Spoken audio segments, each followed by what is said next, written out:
గుండెల్లో కొలువున్న నా భీమవరానికి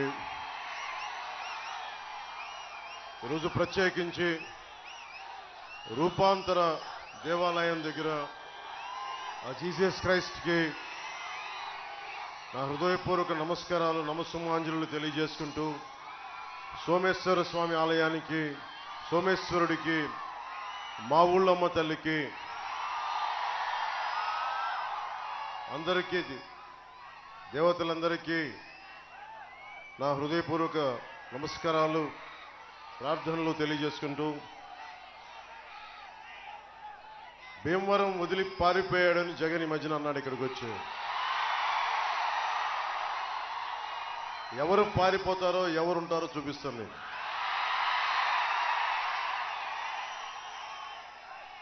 జగన్ ఇది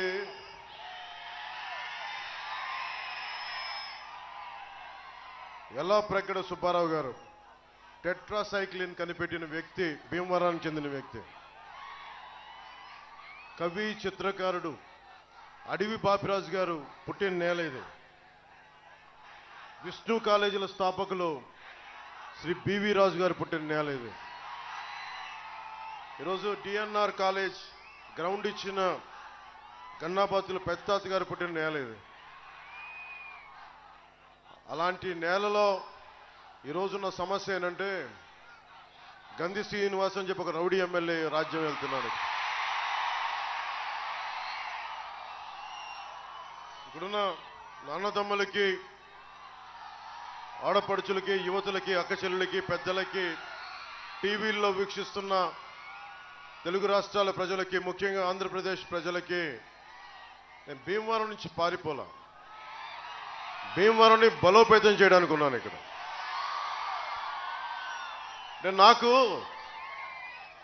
నేను యుద్ధం చేసేవాడిని. యుద్ధం చేసేవాడికి కత్తిచ్చి నువ్వు యుద్ధం చేయొద్దంటే ఎక్కడ పారిపోతాడు? గంధి శ్రీనివాస్ నన్ను ఎదురుగా పెట్టి మా పార్టీలో ఉండేవాళ్లే నాయకులు గతంలో ఆయన ఏమనకండి, మా ఇంటి బిడ్డను ఆయన కోడలుగా ఇచ్చాం, ఆయన తిట్టద్దండి, ఆయన ఈ మాట అనొద్దండి, అలా అంటే కాపులు ఓట్లు చీలిపోతాయండి, ఇలా అంటే ఆ ఓట్లు పోతాయండి, ఇలా అంటే నాకు నిజంగా నీరసం వచ్చేస్తుంది. తప్పు చేసిన వాడు మన కులమా కాదా అని నాకు అనవసరం, తప్పు చేశాడా లేదా అన్నదే లెక్క అంతే. ఎలాంటి మహానుభావుడు అంటే భీమవరం కోఆపరేటివ్ అర్బన్ బ్యాంక్ లేకుండా చేశాడు ఆ మహానుభావుడు. అంటే నాకు యుద్ధం చేయడం తెలుసు. ఇందాక నర్సాపురంలో చెప్తా ఉన్నా, నేను జగన్ మాట్లాడితే ఇక్కడికి వచ్చి పారిపోయాను అంటున్నాడు. జగన్ నీకు ఒకటి చెప్తున్నా, నీలాగా నాకు రౌడీ గ్యాంగులు లేవు నా దగ్గర, బ్లేడు బ్యాచ్లు లేవు నా దగ్గర, నీకు వంత పాడే అధికారుల బృందం లేదు నా దగ్గర. నువ్వు ఊహించుకో, ఒక్కడనే దశాబ్దం పాటు కేవలం మీ అందరి అండదండలే, మీ గుండెల్లో నన్ను పెట్టుకున్న బలమే ఈరోజు జనసేన పార్టీని నిలబడేలా చేసింది. జగన్ లాగా నాకు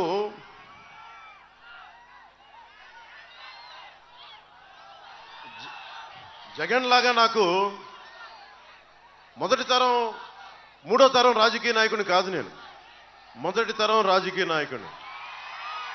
ఎలాంటి వాడిని? వేలకు వేల కోట్లు ఉన్నవాడిని కాదు, కింద స్థాయి నుంచి పైకి వచ్చిన వాడిని. ఎక్కడో నర్సాపురం మొగల్తూరులో ఒక 3.5 ఎకరాలు కమతా ఉంటే అది కూడా ఇంట్లో చిన్నమ్మల పెళ్లికో బిడ్డలపై అవసరాలకో అమ్ముకుంటూ వచ్చిన జీవితాలు మాయి. అలాంటిది నేను పార్టీ పెట్టి నిలబెట్టి ఇక్కడ దాకా కూర్చున్నాను, దమ్ముతో నిలబడి ఉన్నా. ఓడిపోయిన, దెబ్బ పడ్డ, 2 చోట్ల ఓడించిన, నిలబడే ఉన్న, పారిపోలా. రాజకీయాల్లోంచి పారిపోతే అప్పుడు నువ్వు పారిపో అని చెప్పి అప్పుడు నేను ఒప్పుకుంటా. కానీ ఇక్కడ కూర్చున్నాక గంధి శ్రీనివాస్ని ఏమనకూడదు, వాళ్ళని ఈ మాట అనకూడదు అంటే నాకు యుద్ధం తన మన భేదం ఉండదు. తప్పు చేశాడా లేదా, ఇక్కడ యుద్ధం చేయడానికి అనుభవజ్ఞుడు, భీమవరం రాజకీయాల్ని నాకంటే బలంగా చేయగలిగే పులపర్తి ఆంజనేయులు గారు ఉన్నారు ఇక్కడ. చూడటానికి మృదు స్వభావి, మెత్తగా కనిపించే వ్యక్తి, లోపల గుండె గట్టిగా ఉన్న వ్యక్తి. అలాంటి బలవంతుడు. ఎందుకు నాకు ఆయన మీద గౌరవం అంటే నాకు ఒకటే, నేను ఓడిపోయినప్పుడు ఆయన సంబంధించిన కామన్ ఫ్రెండ్స్ దగ్గర ఆయన ఒక్క మాట, అరే పవన్ కళ్యాణ్ కనుక పోటీ చేస్తున్నా నేను పోటీలోంచి తప్పుకునేవాడిని, అది నాకు విషయం తెలియలేదని. నామినేషన్ వేసే వరకు నాకు తెలియలేదు ఆయన పోటీ చేస్తున్నారని. మనస్ఫూర్తిగా ఆ రోజు అనుకున్నా, అరే నేను ఇంత బలమైన నాయకుల సమూహం దగ్గరికి వచ్చి ఓట్లు చీలకుండా ఉంటే బాగుండేది అనిపించింది ఆ రోజు. అది ఉండిపోయి నేను ఒకటే కోరుకున్నా, భీమవరం ప్రజలు గెలవాలి. నా దగ్గర 200 కోట్లు పెట్టే స్తోమత నా దగ్గర లేదు, ఎందుకంటే నేను బ్యాంకులు దోపిడీలు చేయలేదు. ప్రతి ఓటుకి 6,000 ఇచ్చే స్థాయి నా దగ్గర లేదు, ఓట్లు కొనే సత్తా లేదు నా దగ్గర. కానీ ఏదన్నా మాట్లాడితే నాకు ఇల్లు లేదు ఇల్లు లేదని చెప్తారు భీమవరంలో.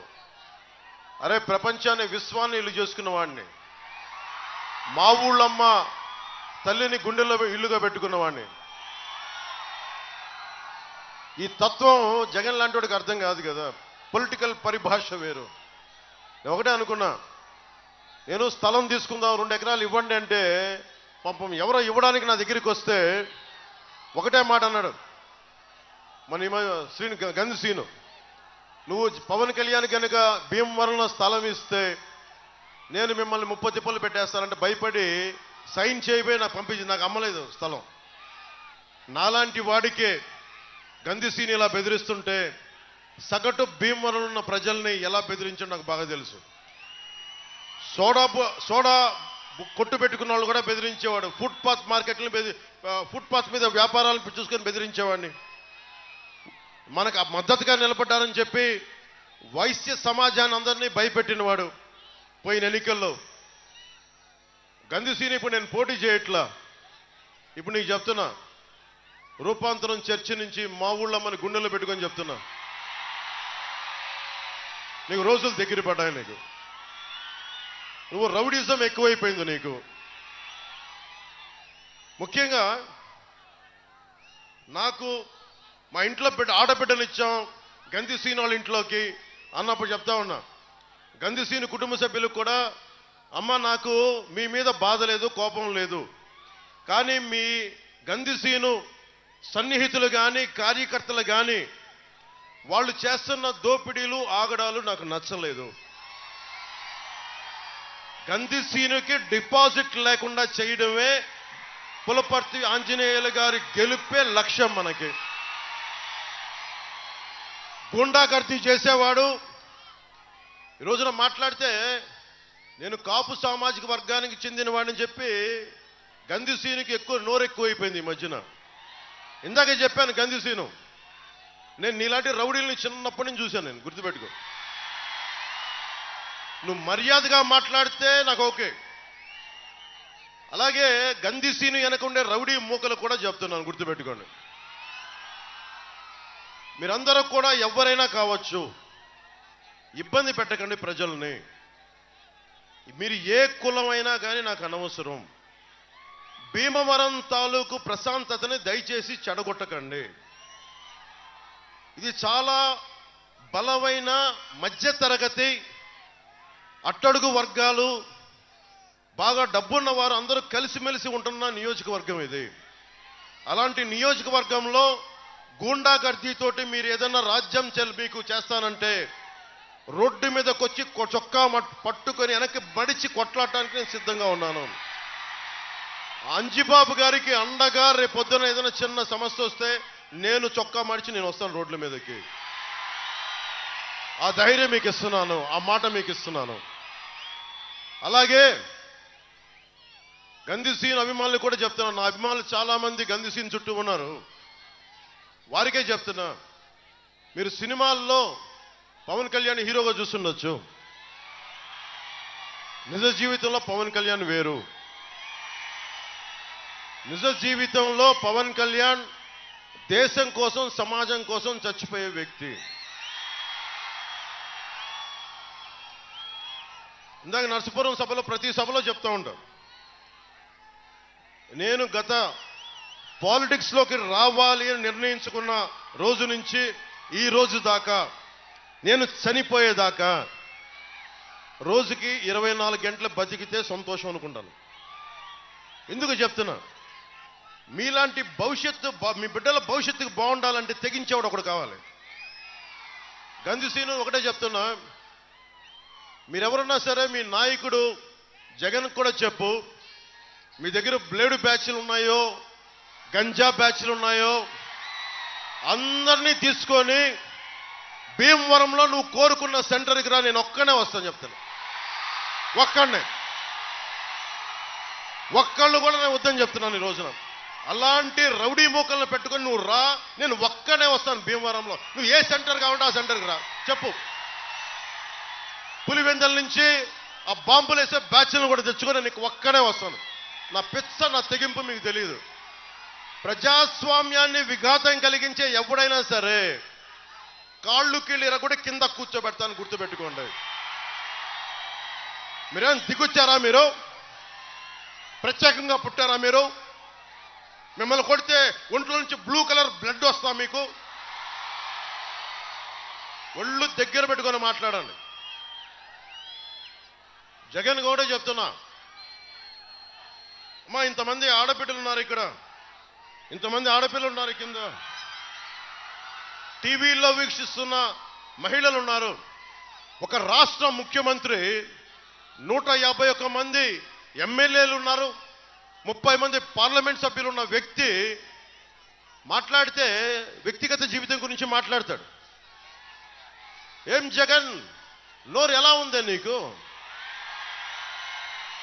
మీ సతీమణి భారతి గారిని పెళ్ళాం అంటే నీకు నచ్చుద్దా? జగన్ పెళ్ళాం భారతి గారు అంటే నీకు కోపం రాదా? అంటే మా జీవితాలు, మా వ్యక్తిగత జీవితాలు నీ నోటికి ఎదొస్తుంది మాట్లాడతావా?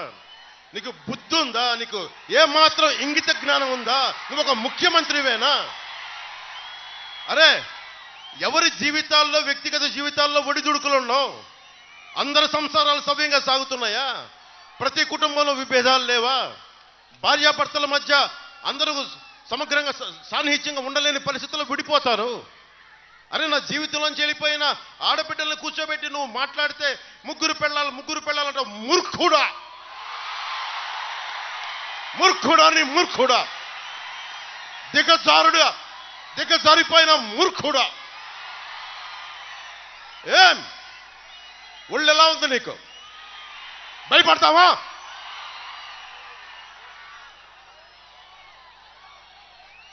జాగ్రత్తగా మాట్లాడు.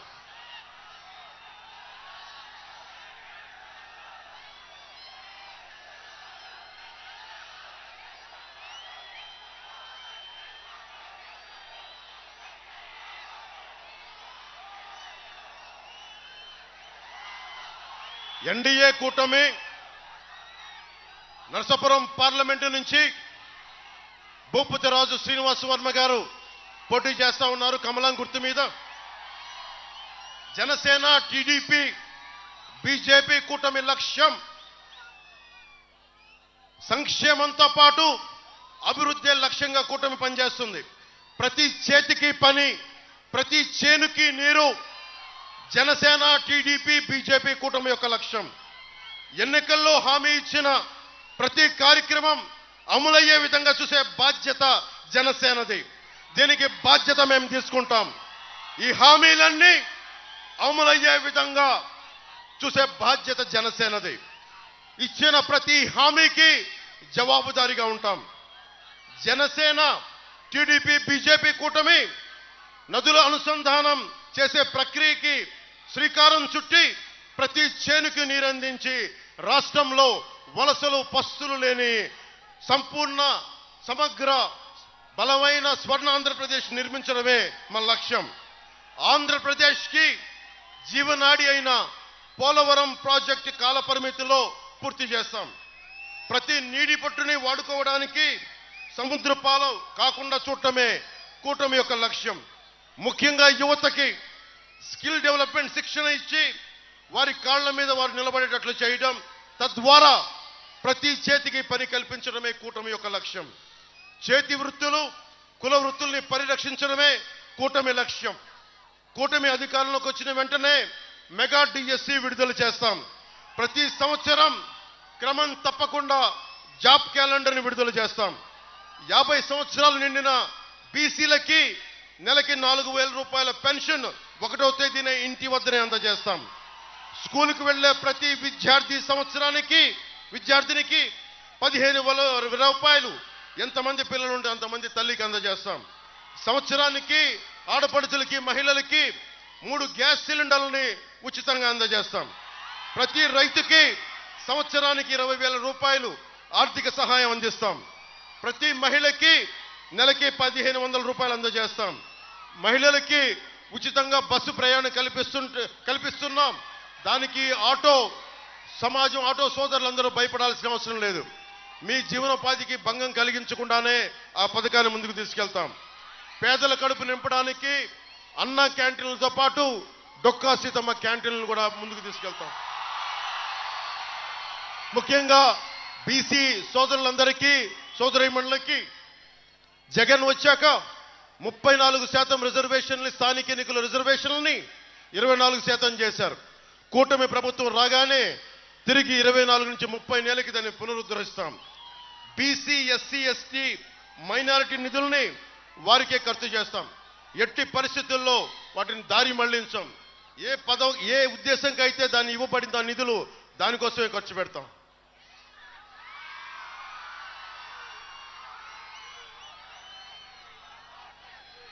ఇందాక అంజుబాబు గారు భీమవరంకి నాకు సంబంధించి ఇంత పెద్ద సంపద ఉన్న నగరం, ఇలాంటి చోట రేపు అంజిబాబు గారిని గెలిపించగానే దుర్గంధపూరితమైన మన డంప్ యార్డ్ని బరోడా తరహాలో దూరంగా ఇక్కడ పక్కన పెట్టి ఈ దుర్గంధం నుంచి భీమవరం ప్రజల్ని కాపాడుతుంది. మొదట మీకు ఇచ్చే హామీ. అలాగే అవసరమైన రింగ్ రోడ్డు కానీ, బ్రిడ్జిలు కానీ, రోడ్లు కానీ, మన వీరవాసరం మండలానికి సంబంధించిన సాగునీరు అవసరాలు, మనకి తాగునీరు అవసరాలు కానీ ఒక సరైన కాల పరిమితిలో దాన్ని పూర్తి చేసే బాధ్యత మనం తీసుకుంటాం.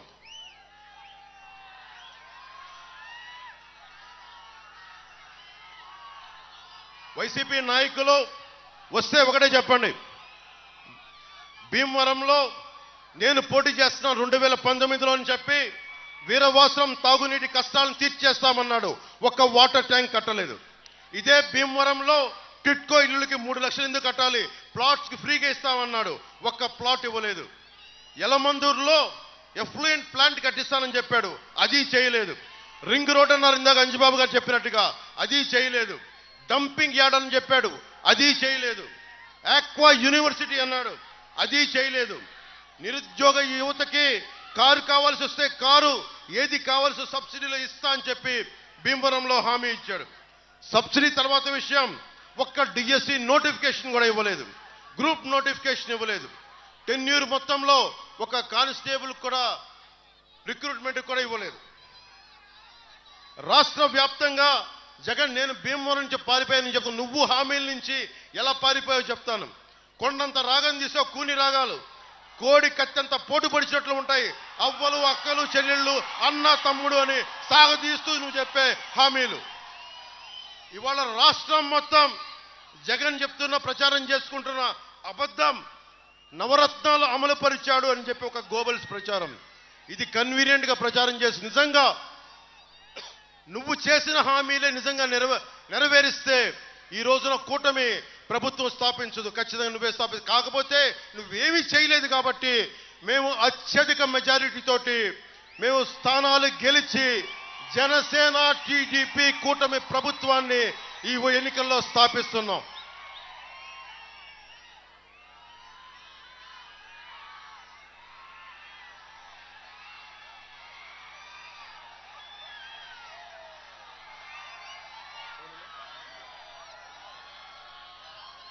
ఈ వైసీపీ ఫ్యాన్ కి సౌండ్ ఎక్కువ, గాలి తక్కువ.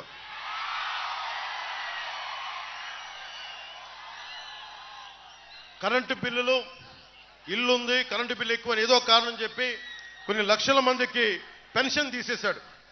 150 రోజులు పెన్షన్ రోజుల నుంచి తీసుకునే వాళ్ళు కూడా ఇప్పుడు కట్ చేశాడు. గత 5 సంవత్సరాల్లో ఎన్ని పెన్షన్లు తీశారని పెట్టిన ఆర్టీఐకి ఈ రోజు దాకా రిప్లై ఇవ్వాల. 2000 నుంచి 3000 చేస్తానని హామీ ఇచ్చాడు. అధికారంలోకి వచ్చాక మాట మార్చి దశల వారి అన్నాడు. 200 రూపాయలు పెంచి 3 సంవత్సరాల్లో అలాగే 2250 రూపాయలు ఇచ్చి సరిగ్గా ఎన్నికల ముందు 3000 రూపాయలు చేశాడు. చాలా మంది అర్హులను తీసేశాడు. తీసేయగా మిగతా వాళ్ళని మోసం చేశాడు. మొన్న జనవరిలో 2,14,000 మంది అప్లై చేసుకుంటే 97,000 మందికి ప్రాసెస్లో ఎంతమంది రిజెక్ట్ అయ్యారో ఇచ్చి మిగతా వాళ్ళందరికీ తీసేశారు. అలాగే అమ్మఒడి మోసం అనకాపల్లిలో చెప్పా. ఇప్పుడు డ్వాక్రా మహిళలకు చేసిన మోసం 5 లక్షల వరకు 0 వడ్డీ రుణ పరిధి 3 లక్షలు తగ్గించాడు. వడ్డీ కొన్ని నెలలు కట్టేశాక కానీ జగన్ వడ్డీతో వసూలు చేస్తున్న మోసం వాళ్ళకి అర్థం కాల. ఎప్పుడు డిఫాల్ట్ కానీ సెల్ఫ్ సస్టైనబుల్ వ్యవస్థలను ఎక్కడైనా పెంచుతారు కానీ జగన్ డ్వాక్రా సంఘాలు నలిపేస్తా ఉన్నాడు. 30 సంవత్సరాల నుండి వివిధ ప్రభుత్వాలు గృహ నిర్మాణాల కోసం అత్యంత పేదలకు రుణమిచ్చి కట్టించుకోకుండా వదిలేసిన మొత్తాన్ని ఓటీఎస్ పేరుతో మహిళల్ని పొదుపు ఖాతాలోంచి బలవంతంగా లాగేశారు. మహిళలకు మహిళా మిత్ర, పశుమిత్ర, భీమమిత్రగా పనిచేస్తున్న మహిళల్ని నిర్దాక్షిణ్యంగా తొలగించారు. డ్వాక్రాలో ఎస్సీ ఎస్టీలకి వడ్డీ లేకుండా రుణం ఇవ్వడం కోసం ఉన్నతి అనే పథకాన్ని మొత్తం తీసేశారు. కొత్త లోన్ ఒకటి ఇవ్వలేదు.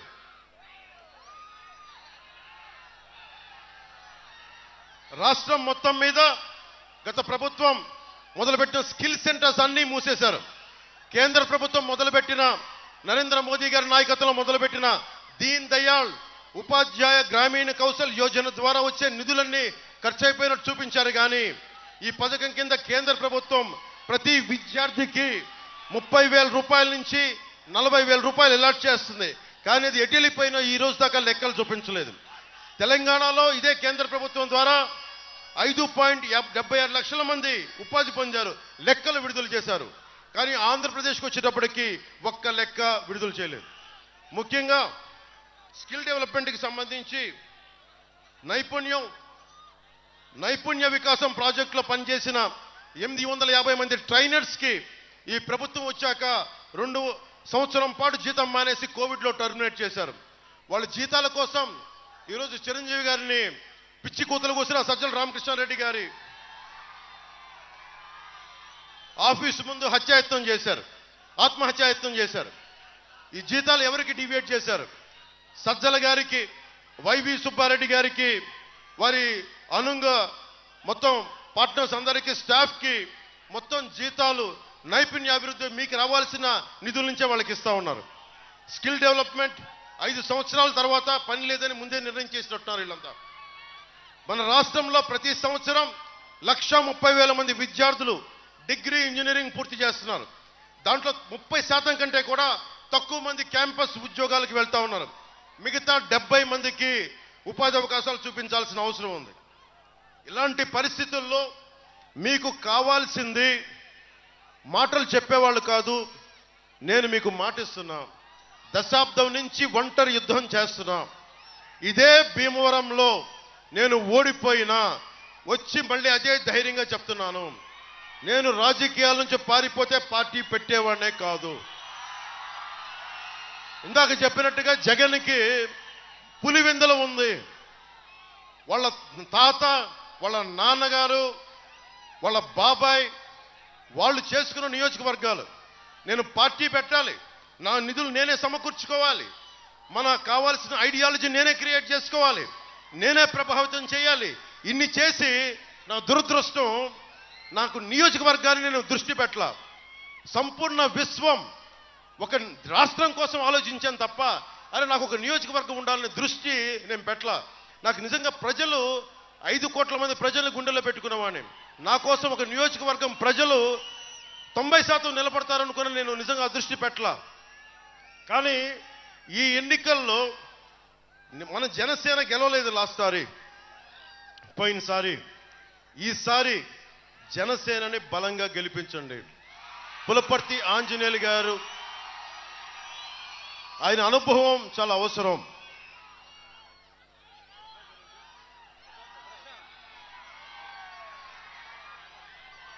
పులపర్తి ఆంజనేయులు గారిపై ప్రశాంత్ ఆధ్వర్యంలో సంపూర్ణ అతను దగ్గరుండి వాళ్ళ నాన్నగారికి అండదండగా నిలబడ్డారు. అలాంటి ప్రశాంత్ ఆధ్వర్యంలో సంపూర్ణంగా ఎలక్షనీరింగ్ చేద్దాం, బలమైన ఎలక్షనీరింగ్ చేద్దాం, నిలబడదాం, గ్లాసు పొదునేంటో చూపిద్దాం ఈ ఎన్నికల్లో.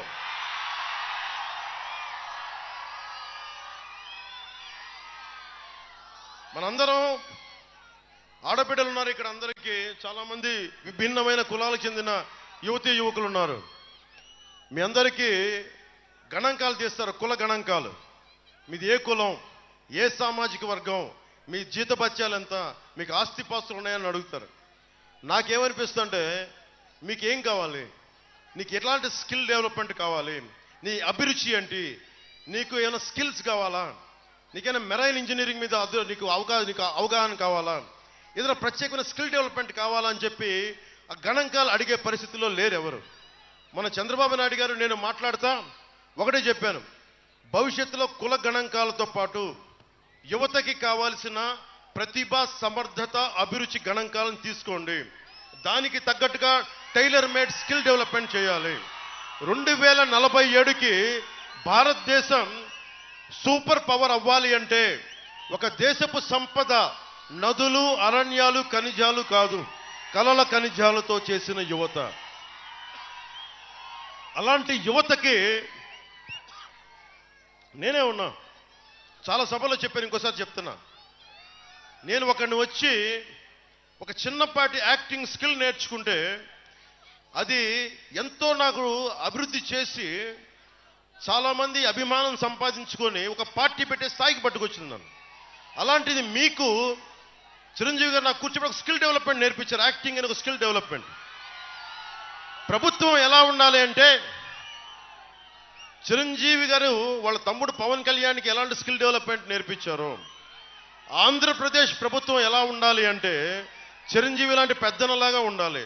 మీకు ఏం కావాలి, నీకు ఏం అవ్వాలని ఉంది, నాకు తెలియలే. చిరంజీవి గారు నన్ను అడిగినప్పుడు నీకేం అవ్వాలందంటే నాకు తెలీదు, కానీ ఆయన కూర్చోబెట్టి పట్టుబట్టి నేర్పించారు, నీకు ఇలాంటి ఇష్టాలు ఉన్నాయని.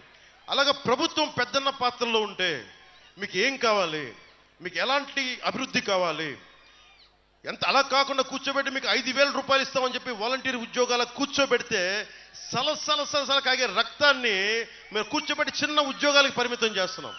ఊహించుకోండి, నన్ను కూడా 5,000 రూపాయలు కట్టుపడేస్తుంటే ఈ రోజున జనసేన పార్టీ ఉండేది కాదు, ఈ రోజున ఎన్డీఏ అలయన్స్ ఫామ్ కూడా ఉండేది కాదు. ఒక్కడికి స్కిల్ డెవలప్మెంట్ నేర్పిస్తే ఇంత బలంగా ఉంటుంది. నేను మీ ఒకటే కోరుకుంటున్నా, జనసేన ఆధ్వర్యంలో కలిసి వస్తున్న కూటమి ప్రభుత్వం ఒక పెద్దనలా పనిచేస్తే మీకోసం ఒక సేవకుల్లా పనిచేస్తాను. నేను సర్వెంట్ లీడర్షిప్, సేవా నాయకత్వం మీకోసం ఒళ్ళు వంచి అహిర్నిశలు పనిచేస్తాం.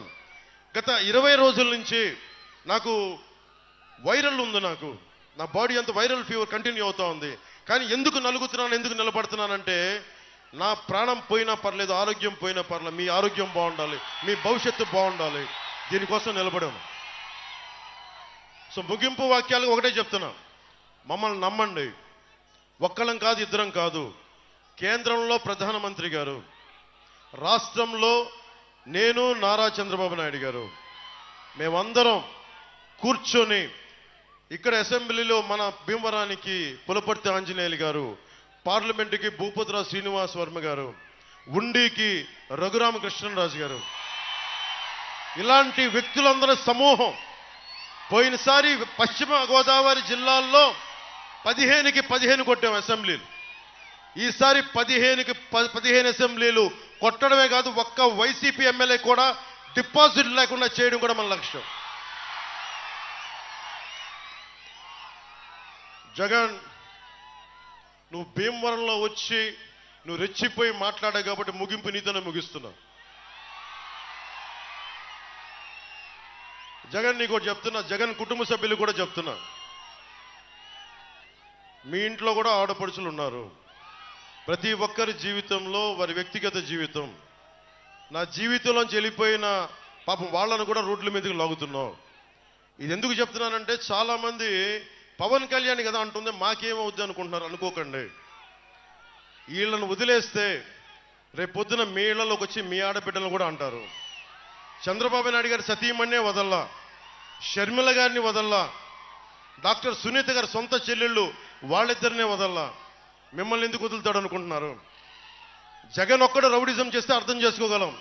జగన్కున్న వ్యవస్థ, రౌడీ వ్యవస్థ అంతా కూర్చొని మీ ఇళ్లలోకి దూరి రేపొద్దున మీ ఆడబిడ్డల మాన ప్రాణాలని ఇబ్బంది పెట్టే మాటలు మాట్లాడితే మీరు ఎవరికి చెప్పుకుంటారు? చేతులు కాలేక ఆకులు పట్టుకుంటే ప్రయోజనం లేదు. అసలు ఇలాంటి దుర్మార్గాలకి అధికారం ఇవ్వకపోతే సరిపోతుంది. అందుకని ఓటుని చాలా జాగ్రత్తగా ఆచితూచి చేసి ఆలోచించి ఓటు వేయండి. నాకేం అవ్వదు. జగన్ ఒకటే అనుకుంటున్నారేమో. వైసీపీ నాయకులందరూ కూడా చెప్తున్నా, నేను భయపడే వ్యక్తిని కాదు. 10 సంవత్సరాలు గుర్తుపెట్టుకోండి. రేపొద్దున మా కూటమి ప్రభుత్వం వస్తుందని చెప్పి ధైర్యంతో చెప్పట్లా. 5 సంవత్సరాలుగా రోడ్ల మీద కొట్లాడుతూ ఉన్నాం. వైజాగ్లో నువ్వు పోలీసులు బూట్లతోటి నా రూముల్ని తలుపులను బద్దలు కొట్టించడానికి ప్రయత్నించి బయటికి వస్తే కూడా నేను అక్కడే పారిపోకుండా నుంచునే ఉన్నా, నిలబడే ఉన్నా. నేను ఆంధ్ర బార్డర్లోకి వస్తానంటే నువ్వు తెలంగాణ పారిపో అన్నావు. బద్దలు కొట్టుకొని లోపలికి వచ్చాం, ఆంధ్ర సరిహద్దు లోపలికి. జగన్ మర్చిపోకు, నువ్వు మహా ఫ్యాక్షన్ లీడర్ అనుకుంటున్నావేమో. నీలాంటి వాళ్ళని తన్ని తగలేయడానికి నాలాంటి విప్లవ స్ఫూర్తితో ఉన్న రాజకీయ నాయకుడే గట్టిగా ఉంటాడు, గుర్తుపెట్టుకో. నాకు అధికారం వీటన్నిటికంటే కూడా సమాజంలో స్వేచ్ఛ కావాలి. నాకు ఎవరు ఏ పని చేయాలనుకున్నా స్వేచ్ఛగా ఉండాలి. బాబాసాహెబ్ అంబేద్కర్ దారిలో వస్తూ ఉంటే ఆయన విగ్రహం కనిపించింది. ఒకటే గుర్తొచ్చింది, నువ్వు రాజ్యాంగ స్ఫూర్తిని తుంగలో తొక్కితే నేను కాళ్ళతో తొక్కుతారు ప్రజలు, గుర్తుపెట్టుకో, మర్చిపోకు. ఒకటే చెప్తా ఉన్నాను, ప్రభుత్వం మారబోతుంది. న్యూట్రల్గా ఉన్న ప్రజలందరికీ ప్రతి ఒక్కరు చెప్తున్నాం, ఏ ఒక్క పథకాన్ని తీసేయం. ఉన్న పథకాలని పెంచుతాం తప్ప తీసే ప్రయత్నం మేము ఎప్పుడు చెయ్యం, పెంపొందింపజేస్తాం. ముఖ్యంగా యువతకు ఉపాధి అవకాశాలు, ఆడబిడ్డలకి ఎంటర్ప్రెన్యూర్షిప్తో పాటు భద్రత, మనకి ఉద్యోగులకి ఆ సిపిఎస్. నేను మాటిస్తున్నాను ఈ రోజున, ఒక ప్రభుత్వ ఉద్యోగ కొడుకుగా చెప్తున్నా. నేను కాంట్రిబ్యూటరీ పెన్షన్ స్కీమ్ మీద రేపొద్దున అసెంబ్లీకి వెళ్ళిన రోజున నేను దాని మీద చర్చ మొదలుపెట్టి సంవత్సరం లోపు నేను పరిష్కారం తీసుకొస్తాను. అలాగే కాంట్రాక్టు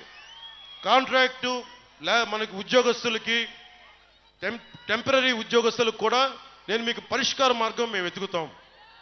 మనస్ఫూర్తిగా ప్రతి సమస్యకి బూతులు తిట్టేలే కాకుండా బాధ్యతతో కూడిన రాజకీయం 2024 జూన్ నుంచి మొదలవుద్ది. దానికి మీరందరూ సంసిద్ధంగా ఉండండి.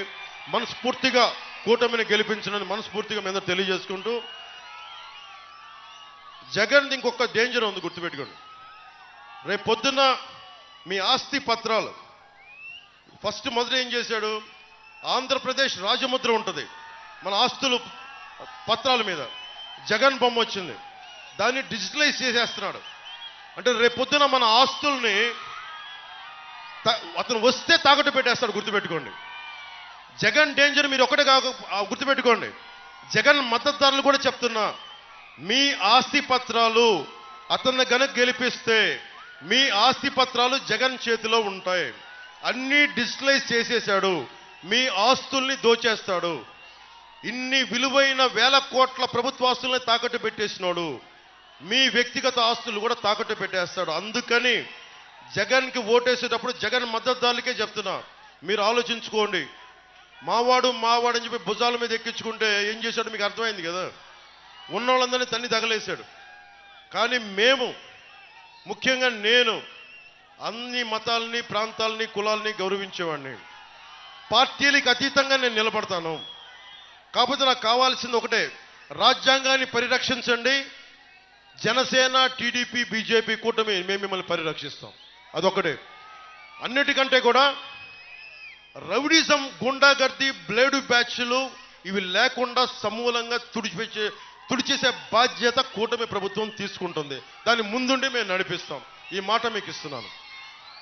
మరోమారు మా కూటమి అభ్యర్థులందరికీ, మనకి రఘురామకృష్ణరాజు గారికి సైకిల్ గుర్తు మీద ఉండి నుంచి పోటీ చేస్తున్నారు. శ్రీనివాస్ వర్మ గారు, భూపతిరాజు శ్రీనివాస్ వర్మ గారు కమలం గుర్తు మీద నరసాపురం పార్లమెంటుకి పోటీ చేస్తున్నారు. పులపర్తి ఆంజనేయులు గారు, మీరు అందరూ ప్రేమగా పిలుచుకున్న అంజిబాబు గారు పగ్గులే కొద్దీ పదునెక్కే గాజు గ్లాసు గుర్తు మీద పోటీ చేస్తా ఉన్నారు. మనస్ఫూర్తిగా భారీ మెజారిటీతో గెలిపించవలసిందిగా మనస్ఫూర్తిగా కోరుకుంటూ, నా భీమవరం అన్నదమ్ములకి, ఆడపడుచులకి, అక్క చెల్లెలకి, పెద్దలకి, ప్రతి ఒక్కరికి నేను భీమవరం వదిలేళ్ళలా భీమవరాన్ని గుండెల్లో పెట్టుకున్నాను. భీమవరం నా గుండెల్లో పెట్టి తీసుకెళ్తున్నా. ప్రతి సమస్య మనం అంజుబాబు గారిని కూడా అడిగా. అంజుబాబు గారికి ఒకటే మాట చెప్పి ఈరోజు మీ ముందు అడుగుతున్నాను. నాకు ఒక స్థలం నాకు చూపించండి, నా డబ్బులతో నేను కొనుక్కుంటా, మా వాళ్ళకి నేను దగ్గరే ఉండ, మీకు అండగా ఉండ. నాకు స్థానికంగా మీరు అండ లేకపోతే నాకు ఎవరు అమ్మటానికి ఎవరు లేరు నాకు. సో నాకు ఎవరు తెలియదు. అందుకే మీరే నాకు ఒక స్థలం ఇచ్చి నేను డబ్బులు ఇస్తాను. నాకు ఒక స్థలం చూపించి పెట్టండి, నేనే కొనుక్కొని జనసేన నేను వచ్చి కూర్చుంటాను మీకు సమస్య వచ్చినప్పుడు. మనస్ఫూర్తిగా కృతజ్ఞతలు తెలియజేసుకుని ఒకటి, hello AP, hello AP, hello AP, జై తెలుగుదేశం, జై బీజేపీ, జై జనసేన, జై హింద్.